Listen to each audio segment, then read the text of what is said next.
Hi friends, எல்லாருக்கும் வணக்கம். இன்றைக்கி நம்ம வீடியோவில் என்ன பார்க்க போகிறோம் அப்படின்னா, ஏர் ட்ரை கிளேயை யூஸ் பண்ணி எப்படி டெரகோட்டா இயரிங் பண்ணலாம் அப்படின்னு தான் பார்க்க போகிறோம். இப்போ கிளே எடுத்து ரோல் பண்ணி வச்சுக்கோங்க. இப்போ ஸ்கொயர் ஷேப்பில் இருக்க குக்கி கட்டரை வந்து யூஸ் பண்ணிக்கலாம். நெக்ஸ்ட்டு ரவுண்ட் ஷேப் குக்கி கட்டரை யூஸ் பண்ணிக்கலாம். இப்போது பேலன்ஸ் உள்ள கிளேயை என்ன பண்ணுங்கள், நல்லா நீட் பண்ணி ஒரு ஏர் டைட் கண்டெய்னரில் பாக்ஸில் வந்து ஸ்டோர் பண்ணி வச்சுக்கோங்க. இந்த ஏர் ட்ரை கிளேயை நம்ம யூஸ் பண்ணும்போது ரொம்ப தண்ணி தொட்டு ஷேப் பண்ண வேண்டிய அவசியம் இருக்காது. ஸோ லைட்டாக மட்டும் நீங்கள் தண்ணி தொட்டு ஷேப் பண்ணிக்கிட்டால் போதும்.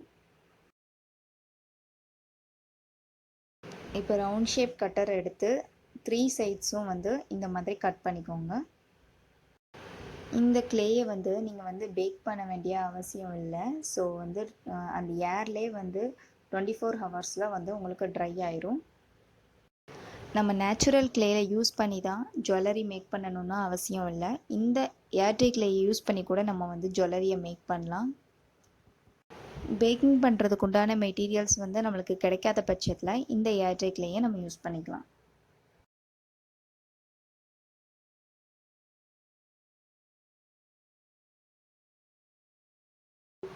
இப்போ அதே ரவுண்ட் ஷேப் கட்டரை வச்சு நம்ம நிலா சைஸில் வந்து இந்த ரவுண்ட் ஷேப்பில் இருக்கக்கூடிய கிளேயை கட் பண்ணி எடுத்துக்கலாம். இப்போ ஜஸ்ட்டு அந்த கட்டரை வச்சு நான் 2 இயரிங்லையும் ஒரு சின்னதாக ஒரு ரவுண்டு ஹாஃப் ரவுண்டு அதை போட்டுக்கிறேன்.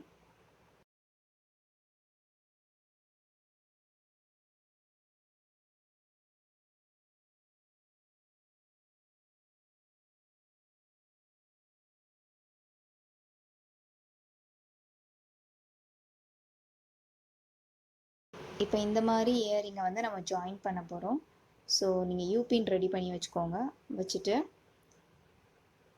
இதில் சென்டரில் கரெக்டாக சென்டர் பொசிஷனை பார்த்து யூபினை இன்சர்ட் பண்ணிடுங்க. யூபின் வந்து நிக்ரோம் ஒயரை யூஸ் பண்ணி ரெடி பண்ணிக்கோங்க. இப்போது நோஸ் பிளேயரை யூஸ் பண்ணி நான் கீழே உள்ள இயரிங்கை வந்து கனெக்ட் பண்ண போகிறேன். இன்சர்ட் பண்ணும்போது மட்டும் கரெக்டான பொசிஷனில் சென்டரில் தான் நம்ம போடுறோமா அப்படின்னு ஒரு தடவைக்கு பல தடவை பார்த்து இன்சர்ட் பண்ணுங்கள். ஓகே, இப்போ ட்ரை ஆகிடுச்சு. ஸோ 1 டே ட்ரை ஆன பிறகு நான் வந்து பெயிண்ட் பண்ணிக்கிறேன். இதுக்கு வந்து பிளாக் கலர் பெயிண்ட் அடித்து தான் நம்ம வந்து ஃபர்தராக நம்மளுக்கு பிடிச்ச கலரை அடிக்கணும்னு கிடையாது. ஜஸ்ட்டு ஒரு லுக்குக்காக நான் வந்து பிளாக் கலர் பெயிண்ட் அடிச்சிருக்கேன். இப்போ வந்து ஸ்பேசஸ் நிறைய இருக்கிற இடத்துல நம்ம பெயிண்ட் அடிக்கிறோம் அப்படின்னா, நீங்கள் சிந்தட்டிக் ஹேர் ப்ரஷ் இருக்கும்ல, அதை வாங்கி நீங்கள் வந்து பெயிண்ட் பண்ணிங்கன்னா உங்களுக்கு ஈஸியாக இருக்கும் பெயிண்ட் அடிக்கிறதுக்கு. இப்போ வெந்தய கலர் எடுத்து நான் மேலே உள்ள இயரிங்க்கு நான் வந்து பெயிண்ட் பண்ணுறேன். ஒரு கோட்டிங்லேயே வந்து நல்லாயிருக்கு அப்படின்னா ஒரு கோட்டிங்கோடு விட்டுருங்க. சப்போஸ் அது வந்து ஃபினிஷிங் வந்து ஒழுங்காக இல்லை ஒரு கோட்டிங்கில் அப்படின்னா டபுள் கோட்டிங் கொடுங்க. கொஞ்சம் ட்ரை ஆனதுக்கப்புறம் டபுள் கோட்டிங் கொடுங்க. ஒன்றுக்கு மேலே நம்ம ஒன்று வந்து கொடுக்கும்போது அதோட லுக்கே வந்து அசிங்கமாயிரும். ஸோ கொஞ்சம் பெயிண்ட் ட்ரை ஆனதுக்கப்புறம் இன்னொரு தடவை வந்து பெயிண்ட் பண்ணிக்கோங்க.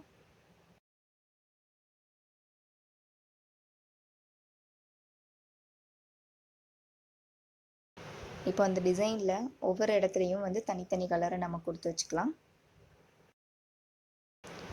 இந்த வீடியோலையும் சரி, இனி வரக்கூடிய வீடியோலையும் சரி, நான் ஜுவல்லரி மேக் பண்ணும்போது என்ன எக்ஸ்பீரியன்ஸ் பண்ணனோ அதை தான் உங்ககிட்ட நான் ஷேர் பண்ண போகிறேன்.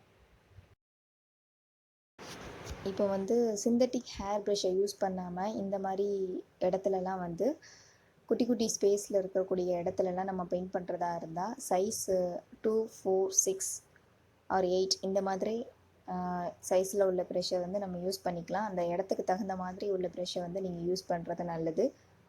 அப்போ தான் வந்து கரெக்டான அந்த டிசைனில் வந்து நம்ம கலர் பெயிண்ட் பண்ண முடியும்.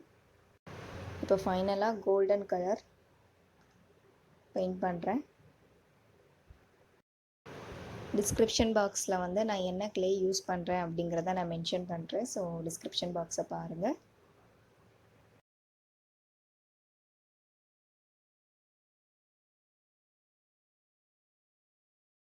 ஃபைனலாக இயரிங் ரெடி ஆயிடுச்சு.